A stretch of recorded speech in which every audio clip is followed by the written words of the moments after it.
You call this cooperation between Harbingers. Cooperation involves communication, you know. Don't take it to heart, child.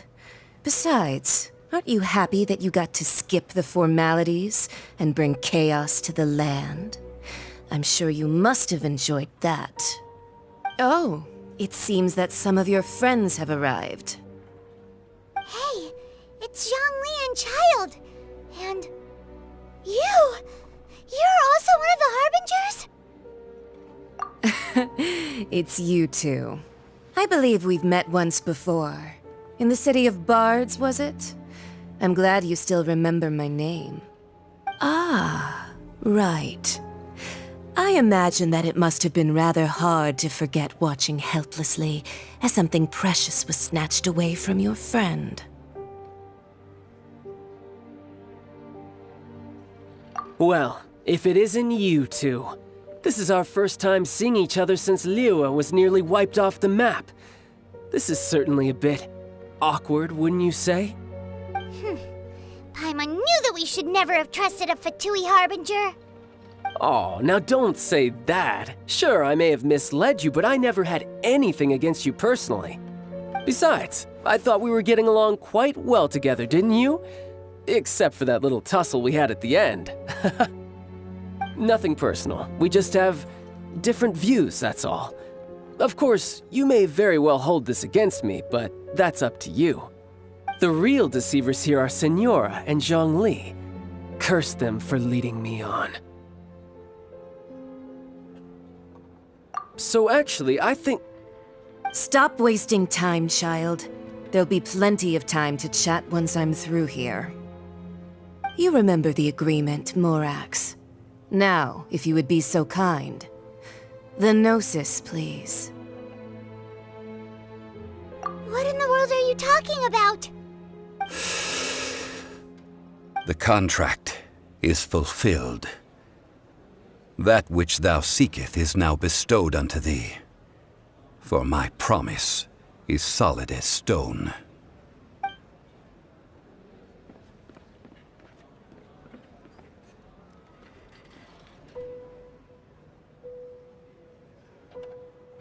How sanctimonious.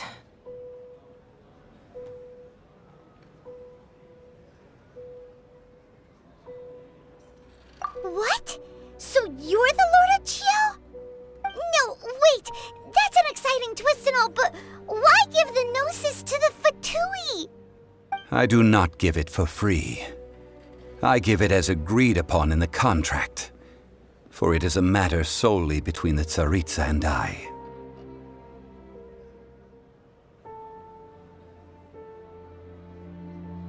Yeah, you don't think you went a little bit too far with that whole fake death thing? Everyone was preparing the ceremony for you, and splat! This big dragon falls out of the sky, and all of Liyue goes into an uproar. Talk about a disaster. Gathering all the forces that had been bubbling behind the scenes, and then stirring them together in a pot that was bound to boil over. That's what he wanted to see, am I right?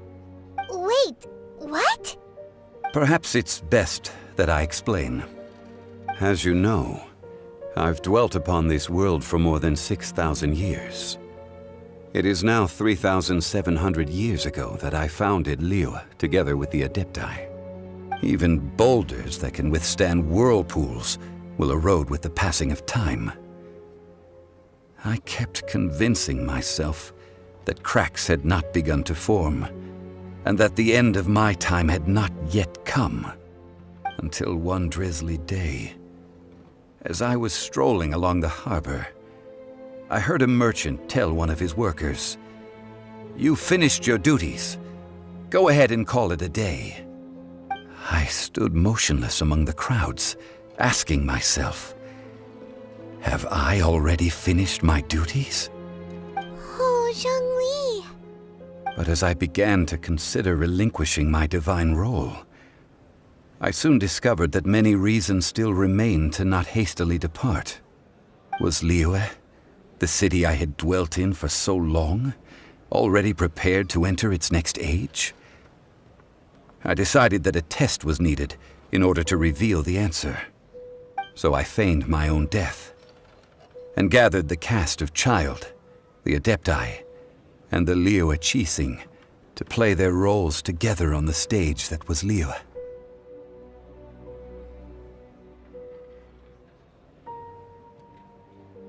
That's right, which is why I continued to safeguard the Gnosis until now. So you mean that if the chaos ever reached the point of no return, you would simply appear and use your divine powers to bring Liyue back under control? Of course, and it would have been all too easy for him too.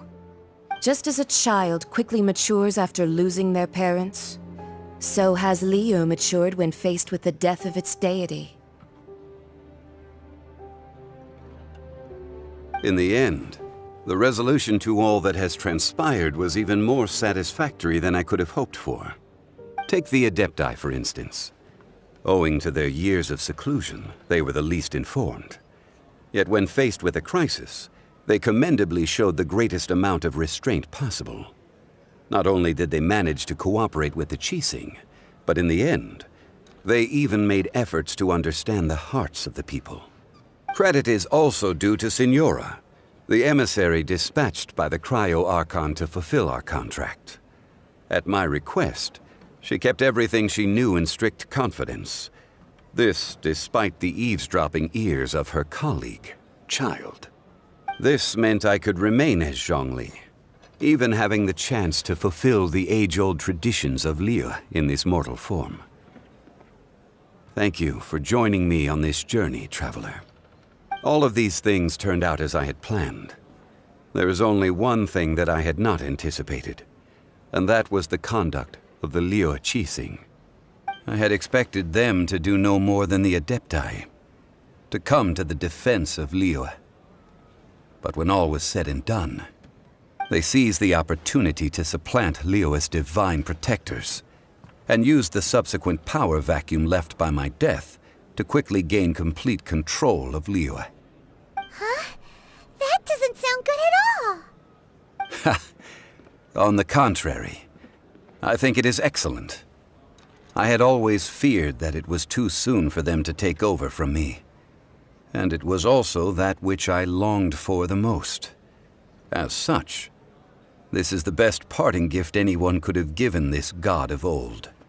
Hey, what about me? Doesn't anyone feel the least bit of remorse for deceiving me? You've practically kept me in the dark!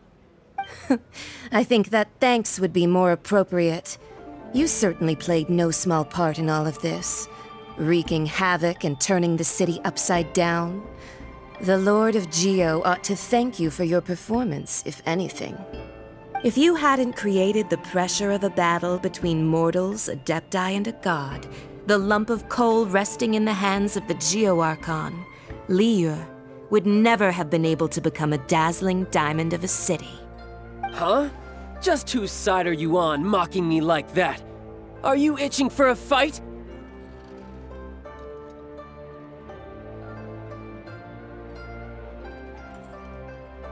Hey, haven't you learned the Liyue saying, don't always call it as you see it? Well then, with the Gnosis in my possession, I have no use for such idle chatter. We should return to Zapoljarny Palace and seek an audience with Her Majesty, the Tsaritsa. Come, child. Fine. I'll meet you there later. I'm not sharing a boat with the likes of you. Do as you wish.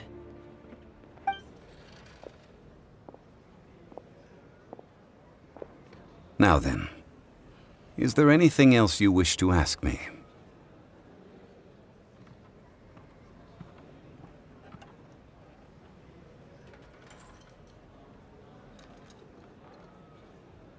Right! As Zhongli always told us, a good trade is a fair trade. Paimon has no idea what could be a good trade for a Gnosis. Realistically speaking, there is no such thing. Huh? However, I am the god of contracts. For thousands of years, I have made countless contracts. If the deal was of no benefit, then I certainly would not be inclined to agree to it. My agreement with the Cryo-Archon will be the last of my contracts as the Geo-Archon. My contract to end all contracts. As for the bargaining chip that the Tsaritsa used to balance the scales, uncover that answer for yourself in your future journeys.